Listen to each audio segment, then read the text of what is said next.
Hello and welcome to week 6 of me building my RPG in Godot. For those who don't know what I'm building, it's just a small vertical slice of an RPG, and what that means is that it's a really simple version of the game, but it's complete in that it has all the core systems in place. This week, I worked on getting the menu system working, and that was the first bit of real complexity we've added, and I'm really excited to show it off and talk about how I built it. But first, we're going to jump into past me explaining what I was planning and thinking before I built it.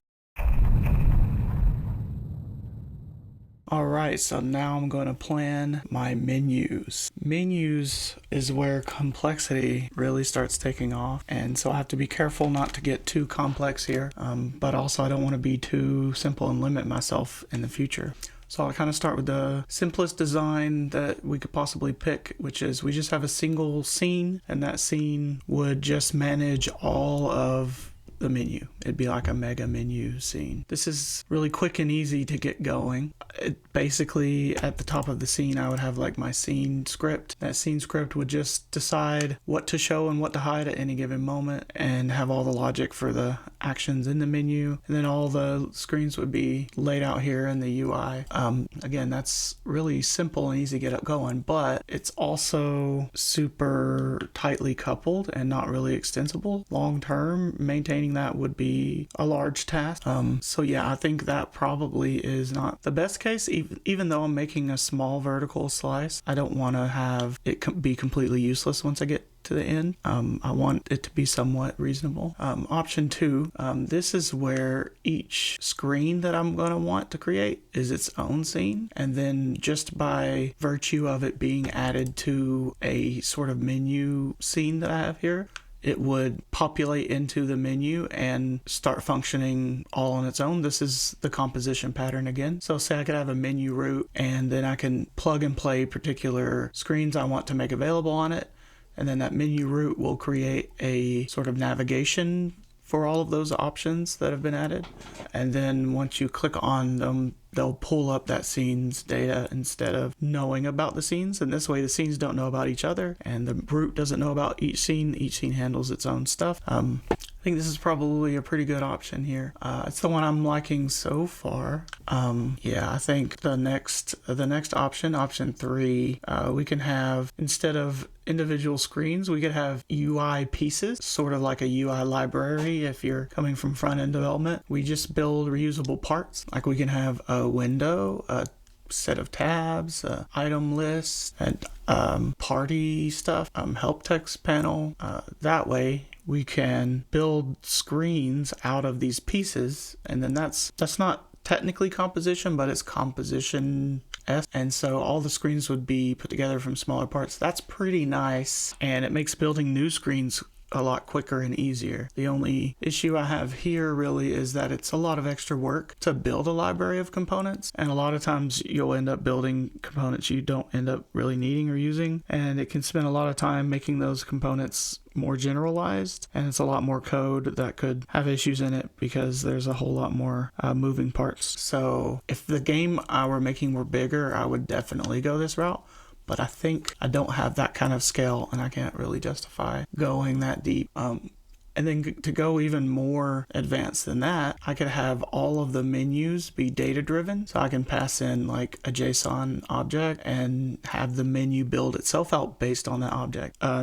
This is a pattern I've used a lot in web development UI. Here, I think it would be super powerful, but similar to the last option, I think it's going to be a lot of extra overhead and build for very little benefit, because I'm not planning to scale so largely, and I assume I'm not going to be building new menus all the time. I imagine I'm just going to have the occasional menu I have to build, and it's not going to be a whole thing. Some concerns in general I have to think about is, like, I don't want the UI to know about the game, so this might force me to suddenly create like a bunch of managers and like command action stuff, where the command is I'm asking to do this thing, then the action is what does that command eventually cause to happen within the game. So separating those guys out will be actually a pretty beneficial thing to do, so I'll probably go ahead and do that during this. And having those managers will be a real big win, because then I could have all of the actions that could happen separated out and managed by game rather than managed by the UI itself. Also, I have to decide whether I want to make those nodes that I would plug in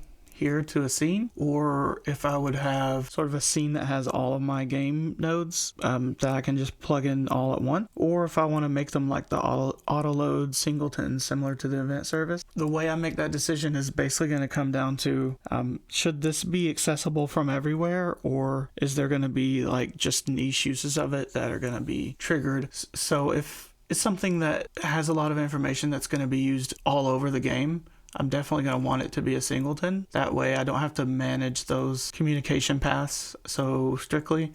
I can simply talk to that service from anywhere and pull down what I need or update what I need. There's another architecture I've used in web development, and I think it's somewhat reasonable, but I don't like it for Godot, but I'll go ahead and go over that now. That's the model view controller architecture. Basically, you're separating everything out into what is the data, what does it look like, and what controls what actions happen. And that's pretty useful if you have a super strong, highly stateful application that needs that separation between the view, because the view may be complex by itself and the view may have a lot of state, and then the model itself may be very deep and complicated and need a lot of calculations or a lot of manipulation, and then the controller to really put all that together. I've found in Godot, especially in a menus type situation, that's not the case most of the time. The view is usually very simple, incredibly simple, not complex, doesn't have a ton of its own state, unlike the UI in a web app or even a website. And then the idea of a controller that lives separately is good. The idea of the model being separately is good, and the view being separate is good. But the way that you organize them and put them together, I think can be a lot simpler than the awkward, strict MVC implementation. So I'm not going that route, but I figured I would sort of give my opinion on that for anybody who's heard about it and thought about it. I think it's too strict and too awkward to use in a Godot setting. And of course, I'm going to be using events and signals as I have throughout everything. I think that just simplifies communication. No need to hope that one of the items that you selected is there and that it's the correct one and that it does have the method that you're trying to call. Instead, you just send it out to an event, service, bus, or whatever, and then that's it. You've fulfilled your responsibility in that particular script or function, and now you're expecting anybody who cares about that result to do something based on it. That's an incredible way to manage things, and it's not too hard to set up either. So that's the route I think everyone should be going, to be honest. So to recap, the option 1 is just a mega menu scene that has everything I need for my menu in it. I will not be going with that option. Option 2 is composition, where I have a single menu root scene and then every screen is its own scene, and then they don't need to know about each other. This is the path I will probably take. The next option is a broken down into individual reusable UI parts. Compose those together and then make scenes out of that. I think that is really valuable. I won't be doing it for the complexity of this project, but maybe in a future project. 4 is a data-driven menu composition thing.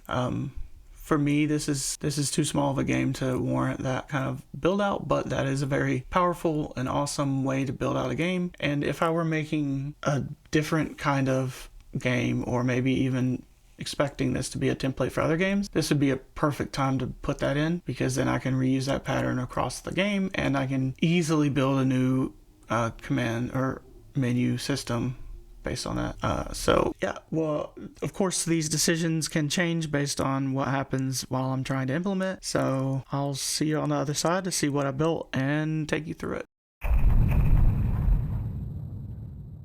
All right, the menu system is working. So first, I'm just going to start with a simple overview of the design. We have a canvas layer that we can attach to any scene. This canvas layer has the menu root, and then if we jump into that it has all of the screen, and then all of the screens communicate through the event service that it's an autoload singleton, and then that event service is listened to or subscribed to by these new managers, and those are also autoload singletons. I could put those on the scene, and right now I'm going to keep them autoload, but I could change my mind in the future. These are still not fleshed out at all, so it's easy to change if I need to.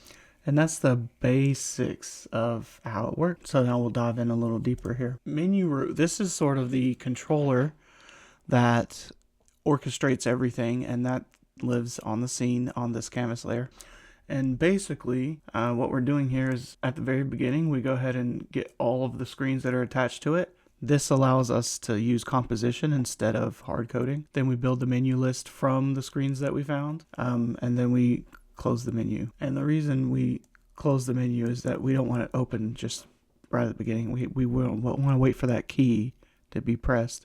So this just goes ahead and uses the existing close menu thing to make sure everything's all cleared out. For discovering screens, it's really simple. We just loop through all of the children, and if it's this type, then we drop it into our screen list. And of course we sort by the screen order variable that I have on each screen. We'll see that later. Then we build the menu list just off of the screens that we just populated. Then this is just basic input stuff. Yeah, if we press the menu button and it's open, we close it. If it's not open, then we open it. And then we have our move up and down through the menu. Then we have our interact, which will actually go into that particular menu screen.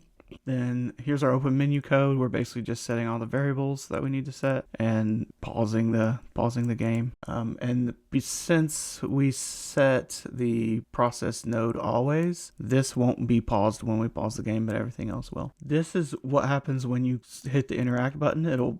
Whatever menu item you're on, it will activate that screen. Pretty much all of the guts of what makes it work. Try to keep it short and simple. This is the most complicated file in the whole bunch. Yeah, this ended up not being a crazy build, but it introduced the complexity to the game. So what I mean by that is that we're starting to have the core manager stuff appear that needs to support this, and that design needed to happen as well as just getting the menu working. So I'll show you what I mean by that. First, I want to show you the base screen though. So this is just a base component which all screens need to extend, and it just simply has the name and the order and activate, deactivate. Yeah, right now it just makes it visible, so it's not there's no cool code in here pulling in items or whatever, but we have stubbed out the ability to do that. So now let's jump into the menu scene and look at some of these menu screens that are extending this base class. They're all going to be pretty much the same. Here we have the item screen, and the item screen is go ahead and setting its name and a screen order of 0. It wants to be the first one. We're running the super activate, which runs that base class's activate, which only sets it to be visible true, but we also went ahead and we're printing this out to prove that it actually worked. And then we also go ahead and fire off this event saying we want to get the menu items, and then we don't want the screen to know about that process at all. So we're not doing that at all. We're just sitting out this event, letting it be handled by whoever is supposed to handle that. And then the rest of the screens pretty much follow the same stuff, except this one actually does also quit the game. So this is the only functional screen we have so far. Yeah, so let's dive into the event service. This event service is simply only has these new signals in here, and there's nothing else going on here. And so let's jump into one of the singletons, the item manager. So if you notice, there's no quit manager, and that's because it just immediately quits the game. So there's nothing, we're not just creating a manager for each screen. These are actual managers that I'm going to need in the future, so I'm setting them up here and hooking them up to those screens. So for the item manager, we're listening to that event, and we're immediately calling this item requested function here. In the future, this will be where I get my data, and then I populate it into the menu screen. For now, we're setting up the system, and we're not necessarily setting up each individual screen. And then very similarly, party and save does the same thing. And then we can see it in the game here.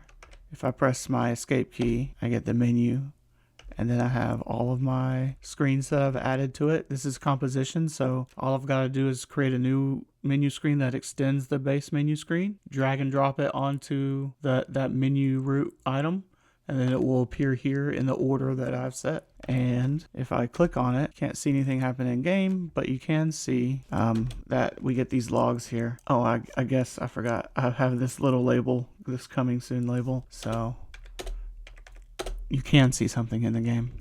And then actually quits the game. While I'm in here, I think I should go ahead and go through how I set this up. So I just have this color rect for the background. This thing is transparent, so it kind of covers everything and gives you that feel that you're above the playable area.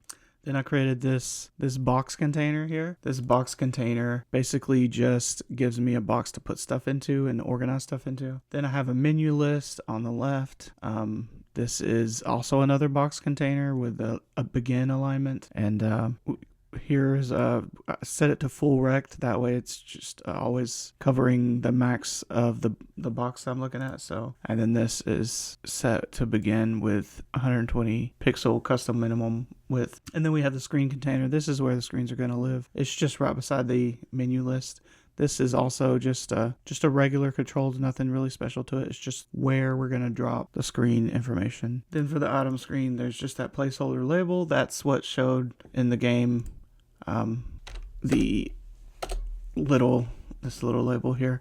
In the future, that's just going to be actual content. As far as the UI elements, there was not a lot of complexity here. And there we have it. That's about it for this week. Thanks for watching. Super appreciate it. Any feedback you have on the video game or on the video, I'd love to hear it. If you're interested in following along as I actually try to finish a game for once, consider subscribing. If you enjoyed the video, a like really helps. And I'll see you next week.